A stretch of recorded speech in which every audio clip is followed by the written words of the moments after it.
പിതാവിൻ്റെയും പുത്രൻ്റെയും പരിശുദ്ധാത്മാവിൻ്റെയും നാമത്തിൽ ആമേൻ. എൻ്റെ പ്രിയപ്പെട്ടവരെ, ഇന്ന് ജൂലൈ മാസം 24-ാം തീയതി വെള്ളിയാഴ്ച. അമ്മേ പരിശുദ്ധ അമ്മേ, അമ്മേ പരിശുദ്ധ ദൈവമാതാവേ, കൃപാസനത്തിലൂടെ ഞങ്ങൾക്കും ഞങ്ങളുടെ ദേശത്തിനും അമ്മ മധ്യസ്ഥം തേടി തന്ന എല്ലാ അനുഗ്രഹങ്ങൾക്കും കൃപകൾക്കും ഞങ്ങളിപ്പോൾ ഹൃദയം നിറഞ്ഞ നന്ദി പറയുന്നു. അമ്മേ പരിശുദ്ധമ്മേ ദൈവമാതാവേ, 2004 ഡിസംബർ 7-ാം തീയതി ഉച്ചകഴിഞ്ഞ് 2:30 കൃപാസനത്തിൽ സംഭവിച്ച അമ്മയുടെ പ്രത്യക്ഷപ്പെടലിനെ കുറിച്ച് തിരുസഭയ്ക്ക് സമർപ്പിച്ചിരിക്കുന്ന പഠനരേഖകളുടെ മേൽ സഭാത്മകമായ പഠനം ആരംഭിക്കുവാൻ ഞങ്ങൾ പ്രാർത്ഥിക്കുന്നു. അമ്മേ പരിശുദ്ധമേ, ഭൂസ്വർലോകങ്ങളുടെ രാജ്ഞിയായ അങ്ങേയ്ക്ക് ഭൗമസംരക്ഷണത്തിനായി പ്രപഞ്ചപ്രകൃതിയെ തന്നെ തിരുസഭ പ്രതിഷ്ഠിക്കുവാൻ ഈ പ്രത്യക്ഷീകരണം വഴി ഇടയാക്കണമേ. പരിശുദ്ധമേ, ജപമാല മാതാവേ, സകല കൃപാസനം പ്രാർത്ഥനയോടും ചേർത്ത് ഞങ്ങളിപ്പോൾ പ്രാർത്ഥിക്കുന്ന ഈ കുടുംബത്തിന്റെ പ്രത്യേക നിയോഗം പറ മക്കളെ.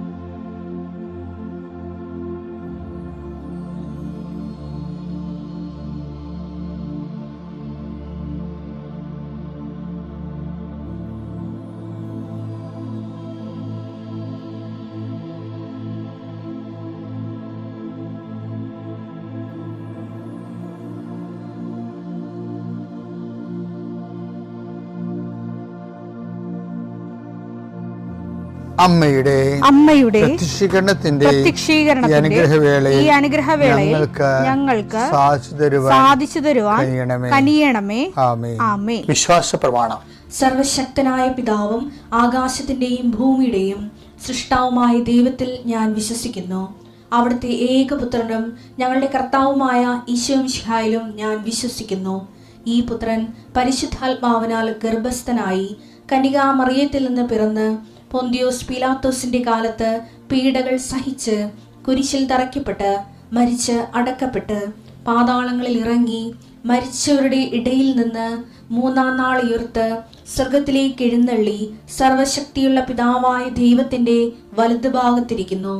അവിടെ നിന്ന് ജീവിക്കുന്നവരെയും മരിച്ചവരെയും വിധിക്കുവാൻ വരുമെന്നും ഞാൻ വിശ്വസിക്കുന്നു. പരിശുദ്ധാത്മാവിലും ഞാൻ വിശ്വസിക്കുന്നു. വിശുദ്ധ കത്തോലിക്കാ സഭയിലും പുണ്യവാന്മാരുടെ ഐക്യത്തിലും പാപങ്ങളുടെ മോചനത്തിലും ശരീരത്തിന്റെ ഉയർപ്പിലും നിത്യമായ ജീവിതത്തിലും ഞാൻ വിശ്വസിക്കുന്നു. ആമേൻ. സ്വർഗ്ഗസ്ഥനായ ഞങ്ങളുടെ പിതാവേ, അങ്ങയുടെ നാമം പൂജിതമാകണമേ. അങ്ങയുടെ രാജ്യം വരണമേ. അങ്ങയുടെ തിരുമനസ് സ്വർഗത്തിലെ പോലെ ഭൂമിയിലും ആകണമേ. അന്നു വേണ്ടുന്ന ആഹാരം ഇന്ന് ഞങ്ങൾക്ക് തരണമേ. ഞങ്ങളോട് തെറ്റ് ചെയ്യുന്നവരോട് ഞങ്ങൾ ക്ഷമിക്കുന്നത് പോലെ ഞങ്ങളുടെ തെറ്റുകൾ ഞങ്ങളോടും ക്ഷമിക്കണമേ. ഞങ്ങളെ പ്രലോഭനത്തിൽ ഉൾപ്പെടുത്തരുതേ, തിന്മയിൽ ഞങ്ങൾ രക്ഷിക്കണമേ. ആമേൻ. നന്മ നിറഞ്ഞ മറിയമേ, സ്വസ്തി. കർത്താവ് അങ്ങയുടെ കൂടെ സ്ത്രീകളിൽ അങ്ങ് അനുഗ്രഹിക്കപ്പെട്ടവളാകുന്നു. അങ്ങയുടെ ഉദരത്തിൻ ഫലമായി ഈശോ അനുഗ്രഹിക്കപ്പെട്ടവനാകുന്നു. പരിശുദ്ധ മറിയമേ, തമ്പുരാന്റെ അമ്മേ, പാപികളായ ഞങ്ങൾക്ക് വേണ്ടി ഇപ്പോഴും ഞങ്ങളുടെ മരണസമയത്തും തമ്പുരാനോട് അപേക്ഷിക്കണമേ. ആമേൻ. കർത്താവേ, നിന്റെ ഉന്നതമായ നാമത്തിന് സ്തോത്രം ചെയ്യുന്നു. കർത്താവേ, നിന്റെ വിശുദ്ധ പൗരോഹിത്യത്തെ മഹത്വപ്പെടുത്തണമേ. കർത്താവേ, സഭയിലുള്ള സാന്നിധ്യം പ്രകടമാക്കണമേ. 40 വർഷം ഞാൻ അർപ്പിച്ച കുർബാനയുടെ യോഗ്യതയാണ്. കൃപാസ്ഥാനത്താറെ ജീവനോടെ പ്രത്യക്ഷപ്പെട്ട പരിശുദ്ധമ്മയുടെ പ്രത്യക്ഷീകരണത്തിന് സ്ഥിരീകരണത്തിനായി അങ്ങയുടെ മക്കൾ ഇന്ന് അഭിമുഖിക്കുന്ന എല്ലാ വിഷയത്തിൻ്റെ മേലും സഞ്ചാരി മാതാവി സമയത്തിൻ്റെ അധികാരി അമ്മയുടെ പ്രത്യേകമായ സാന്നിധ്യം ഉണ്ടായിക്കൊണ്ട് കർത്താവേ, ഞങ്ങളുടെ കഴിവ് കൊണ്ടല്ല, അങ്ങയുടെ കൃപ കൊണ്ടാണ് അങ്ങയുടെ മക്കൾ എവിടെയെല്ലാം യാത്ര ചെല്ലുന്നുവോ, ഏതെല്ലാം പരീക്ഷ എഴുതുന്നുവോ, ഏതെല്ലാം പക്ഷേ റിസൾട്ട് കാത്തിരിക്കുന്നുവോ, ഓരോ വിഷയത്തിന് മനസ്സ് എന്ത് നീറിക്കൊണ്ട് കാത്തിരിക്കുന്ന സഹായം പ്രതീക്ഷിക്കുന്ന ഓരോ സ്ഥലങ്ങളെയും കർത്താവേ, അത് നഷ്ടപ്പെട്ടു പോകാതെ അവർക്ക് കിട്ടാനും അവർക്ക് അനുഭവവേദ്യമാക്കാനും കർത്താവെ സഹായിക്കണമേ എന്ന് പ്രാർത്ഥിക്കുന്നു. നഷ്ടപ്പെട്ടു പോകുന്ന സ്ഥലങ്ങൾ നഷ്ടപ്പെട്ടു പോകുന്ന ബന്ധങ്ങൾ, നഷ്ടപ്പെട്ടു പോകുന്ന കരാറുകൾ, ഇങ്ങനെ നഷ്ടപ്പെട്ടു പോകാൻ സാധ്യതകളെല്ലാം കർത്താവിൻ്റെ നാമത്തിൽ ബന്ധിക്കുന്നു. ഓരോ സ്ഥലവും ഓരോ വിഷയത്തെ നീ ആസ്പദമായിക്കൊണ്ട് അതിനെ അധികരിച്ചുകൊണ്ട് ഓരോ വിഷയത്തിൻ്റെ മേലും നീ ആഗ്രഹം അവലംബിച്ചുകൊണ്ട് അത് ഓരോ ഡേറ്റും ഓരോ നീ പ്രത്യാശയോടെ കാത്തിരിക്കുന്ന ചില വ്യക്തികളുടെ വരവ്, പ്രത്യാശയോടെ കാത്തിരിക്കുന്ന ചില ഓഫറുകൾ, പ്രത്യാശയോടെ കാത്തിരിക്കുന്ന ചില തീയതികൾ എല്ലാം എൻ്റെ ദൈവവേദനെ നിനക്ക് അനുഗ്രഹമായി മാറട്ടെ. അതിനെതിരെ വരുന്ന എല്ലാ തിന്മയുടെ ശക്തികളെയും ഈശോയുടെ നാമത്തിൽ ഞാൻ ബന്ധിച്ചു കർത്താവിന് കാൽക്കീഴിലാക്കുന്നു. കർത്താവെ, രോഗികൾ, പീഡിതരെ, കുടുംബസമാധാനം ഇല്ലാത്തവരെ, വിദേശ യാത്ര ചെയ്യുന്നവരെ, കർത്താവെ, അവരെല്ലാം നീ ആശീർവദിക്കണമെന്ന് പ്രാർത്ഥിക്കുന്നു. എൻ്റെ കർത്താവിൻ്റെ ഉന്നതമായ നാമത്തിൽ സഭയുടെ അധികാരത്തിൽ കുരിശിൻ്റെ അടയാളത്തിൽ ഉപരി പഠനത്തിന് വേണ്ടി ചിന്തിക്കുന്നവരും ആലോചിക്കുന്നവരും അതിനുവേണ്ടി പരിശ്രമിക്കുന്നവരും അവരുടെ കഴിവിനേക്കാൾ ഒരു ദൈവത്തിൻ്റെ കൃപയാൽ അവർ ചെന്നെത്തേണ്ട ഇടത്ത് അവരെ എത്തിക്കാൻ വേണ്ടി പരിശുദ്ധമ്മ ദൈവമാതാവിൻ്റെ മധ്യസ്ഥ പ്രാർത്ഥിക്കുന്നു. പിതാപുത്രൻ പരിശുദ്ധാത്മാവായ സർവേശ്വരെ നീക്കുവാൻ. എൻ്റെ പ്രിയപ്പെട്ടവരെ, പണ്ട് ഷാലൂമിൽ നിന്ന് 2 ഡോക്ടർമാരെ എന്നെ കാണാൻ വന്നിരുന്നു. അവരുടെ പ്രശ്നം അവർക്ക് മക്കളില്ലാതാണ്. അപ്പം ഞാൻ അവരുമായിട്ട് കുറേ നേരം ഇരുന്ന് പ്രാർത്ഥിച്ചു. അപ്പോൾ ഞാൻ നോക്കിയിട്ട് ഇവർക്ക് സാധാരണ ലെവലിൽ മക്കളെ കിട്ടാനുള്ള സാധ്യത ഇല്ലാത്ത സൂചനയാണ് എനിക്ക് കിട്ടിയത്. അപ്പം ഞാനിവരെ ടെസ്റ്റ് ചെയ്യാൻ വേണ്ടി ചോദിച്ച് ഇത് വേറെ മാർഗ്ഗങ്ങൾ അന്വേഷിക്കേണ്ടി വരുമെന്നാണ് തോന്നണമെന്ന് പറഞ്ഞു. അപ്പം തന്നെ അതായത് IVF പോലെയുള്ള മാർഗ്ഗങ്ങൾ ഇവർ ചുമ്മാ പറഞ്ഞേ. അപ്പം തന്നെ ഇവർ എഴുന്നേറ്റ് എന്താ കാര്യത്തിന്, അതായത് അവർ ഡോക്ടർമാരല്ലേ, അവർക്കറിയാവത്. അവർ അതിൽ അങ്ങനെയുള്ള കൃത്രിമ മാർഗ്ഗങ്ങൾ ഉപയോഗിക്കാൻ ദേ ആർ നോട്ട് റെഡി. അതിൻ്റെ കാരണം എന്ന് വെച്ച് കഴിഞ്ഞാൽ അവർ അത്രയ്ക്ക് ബ്ലെസ്ഡ് ആയിരുന്നു അവർ. അപ്പോൾ അവർക്ക് കിട്ടുന്ന 2 കുഞ്ഞുങ്ങളെക്കാളും അവർ പ്രാധാന്യം കൊടുത്തത് എന്താണ്, അവർ നിലനിൽക്കുന്ന ഒരു കൃപയുടെ സ്റ്റാറ്റസ് ഉണ്ട്. കൃപയുടെ സ്റ്റാറ്റസ് ഈ കൃപയുടെ സ്റ്റാറ്റസ് നിലനിൽക്കുന്നുള്ള കാലം ഇനിയിപ്പോൾ സ്വാഭാവിക മാർഗത്തിലൂടെ കുഞ്ഞുങ്ങളെ കിട്ടിയില്ലെങ്കിൽ അതിനേക്കാൾ വലുത് അവിടെ കൃപയാണെന്നുള്ള ആന്തരിക ബോധ്യം കൊടുത്തുകൊണ്ട് കുഞ്ഞുങ്ങളില്ലാത്തതിൻ്റെ കൂടുതൽ മോശമായ സങ്കടമൊന്നും അവർക്കില്ല. അപ്പോൾ അവിടെ എനിക്ക് വേണ്ടത് അങ്ങനെ ഒരു സിറ്റുവേഷൻ അവർ വിശ്വാസവും ആത്മീയതയും കൊണ്ട് കൃപ നിറഞ്ഞുകൊണ്ട് അങ്ങനെയുള്ള സിറ്റുവേഷൻ വിജയിച്ചു എന്നാണ് എൻ്റെ അർത്ഥം. മക്കളില്ല എന്നുണ്ടെങ്കിൽ അവർ കൃപ അതിനേക്കാൾ വലിയ ഒരു അപ്പോൾ ഈശോ തന്നെ പറഞ്ഞില്ലേ, കേൾക്കാൻ ചെവിയുള്ളവൻ കേൾക്കട്ടെ എന്ന് പറഞ്ഞില്ലേ. ഒന്ന് വായിച്ചത് മർക്കോസ് 4:9. മർക്കോസ് 4:9. അവൻ പറഞ്ഞു കേൾക്കാൻ ചെവിയുള്ളവൻ കേൾക്കട്ടെ. കേൾക്കാൻ ചെവിയുള്ളവൻ കേൾക്കട്ടെ എന്ന് വെച്ച് കഴിഞ്ഞാൽ കേൾക്കാൻ വേണ്ടിയുള്ള വരപ്രസാദമുള്ളവെന്ന് അർത്ഥം.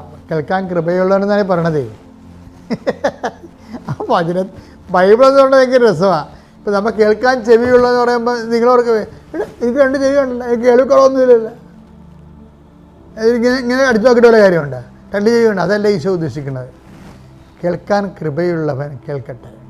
അപ്പം ചില കഠിന വചനങ്ങൾ നമുക്ക് കേൾക്കണമെന്നുണ്ടെങ്കിൽ അതിന് എക്സ്ട്രാ കൃപ വേണം. ഈ ഡോക്ടർമാർ ആ എക്സ്ട്രാ കൃപ നേടിയ ആൾക്കാരാണ്. അത് സുവിശേഷവിഹിതമായ ദൈവികമായ നിലപാടിൻ്റെ ഭാഗമായിട്ട് ദൈവം തങ്ങളുടെ സഹപ്രവർത്തകരായിട്ട് ഇവരെ എടുക്കുമ്പോഴാണ് എക്സ്ട്രാ കൃപ കിട്ടുന്നത്. ദൈവത്തിൻ്റെ കൂട്ടുവേലക്കാരെന്ന ബൈബിൾ പറയണത്. എടുത്തേ, കൂട്ടുവേലക്കാരെടുത്തേ. 1 കൊരിന്തോസ് 3:9. 1 കൊരിന്തോസ് 3:9. ഞങ്ങൾ ദൈവത്തിൻ്റെ കൂട്ടുവേലക്കാരാണ്, നിങ്ങളാകട്ടെ ദൈവത്തിൻ്റെ വയലും വീടും. അപ്പോൾ അതായത് ദൈവം പ്രവർത്തിക്കുന്ന ഇടമാണ് വയലും വീടും.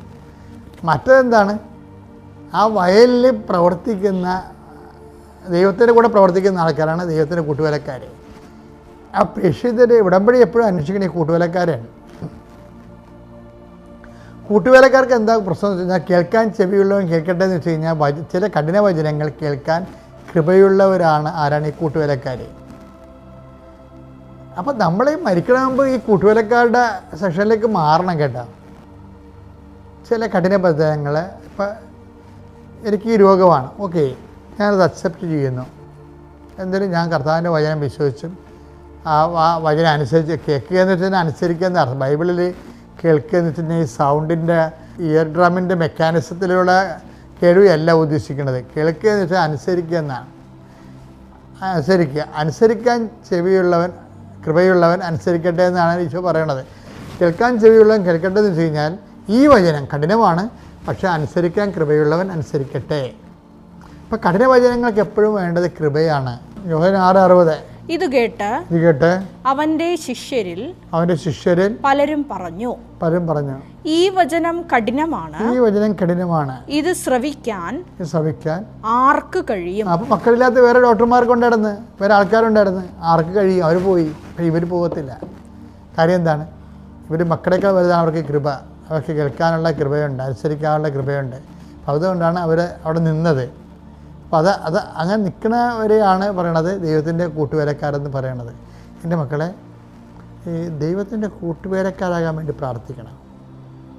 അതായത് കൃപ എന്ന് പറഞ്ഞ സംഭവം കൂട്ടുവേലക്കാർക്കാണ് കൂടുതലായിട്ട് കൊടുക്കണത്. അപ്പോൾ ദൈവത്തിൻ്റെ കൂട്ടുവേലക്കാരെന്ന് വെച്ചാൽ ദൈവിക പദ്ധതികളോട് കൂടിച്ചേർന്ന് ജീവിച്ചു പോണവരാണ്. ദൈവിക പദ്ധതികളോട് കൂടിച്ചേർന്ന് ജീവിച്ചു. ചില ആൾക്കാർ ദൈവിക പദ്ധതികളോട് അവസാനം വരെ ആൽപ്പെടുത്തി. ഇതാണ് ഞാൻ പറഞ്ഞില്ലേ, എപ്പോഴിടയ്ക്ക് ഞാൻ പറയണതാണ്. ഒരു 79 വയസ്സുള്ള ഒരു വല്യമ്മച്ചി ഞാനോട് സംസാരിക്കാനിടയായി. അപ്പോൾ ആ അമ്മ ഇപ്പോഴും ദൈവമായിട്ട് ഗുസ്തിയിലാണ്. എന്താണ്? കർത്താവ് എനിക്കൊരു മകനെ തന്നിട്ടെങ്കിൽ ഇപ്പം എന്നോളം ഉണ്ടായിരുന്നോ. അതാണ് അവർ പറയണത്. അതിൻ്റെ അർത്ഥം അവർ അക്സെപ്റ്റ് ചെയ്തില്ലെന്നല്ല അർത്ഥം.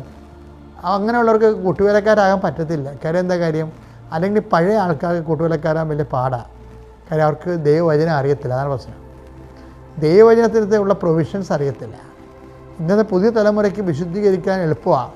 എന്താ കാര്യത്തിൽ നമ്മൾ വചനത്തിലാണ് അവരെ വിശുദ്ധീകരിക്കുന്നത്. അപ്പം നമ്മൾ ദൈവത്തിൻ്റെ കൂട്ടുവേലക്കാരാകണമെന്നുണ്ടെങ്കിൽ നമ്മൾ ദൈവിക പദ്ധതികളോട് സഹകരിച്ചാൽ മതി. ചിലത്തിൽ കഠിനമായിരിക്കും, പക്ഷേ അതിൻ്റെ കൃപ നമുക്ക് തരും. അതിനുവേണ്ടിയുള്ളതാണ് കൃപയാണ്, അതിനുവേണ്ടിയുള്ള അലോട്ട്മെൻറ്റാണ് കൃപ.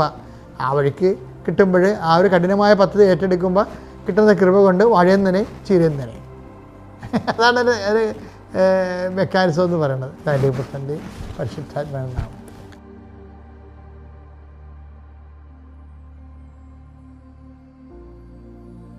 അത്യപൂർവ ദൈവാനുഭവങ്ങൾ ഇനി നിങ്ങൾക്കും സ്വന്തം.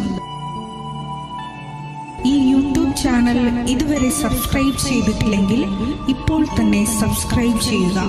ഈ വീഡിയോ ഇപ്പോൾ തന്നെ നിങ്ങളുടെ സുഹൃത്തുക്കൾക്ക് ഷെയർ ചെയ്തുകൊണ്ട് കർത്താവിന്റെ പ്രേക്ഷിതരാകുക.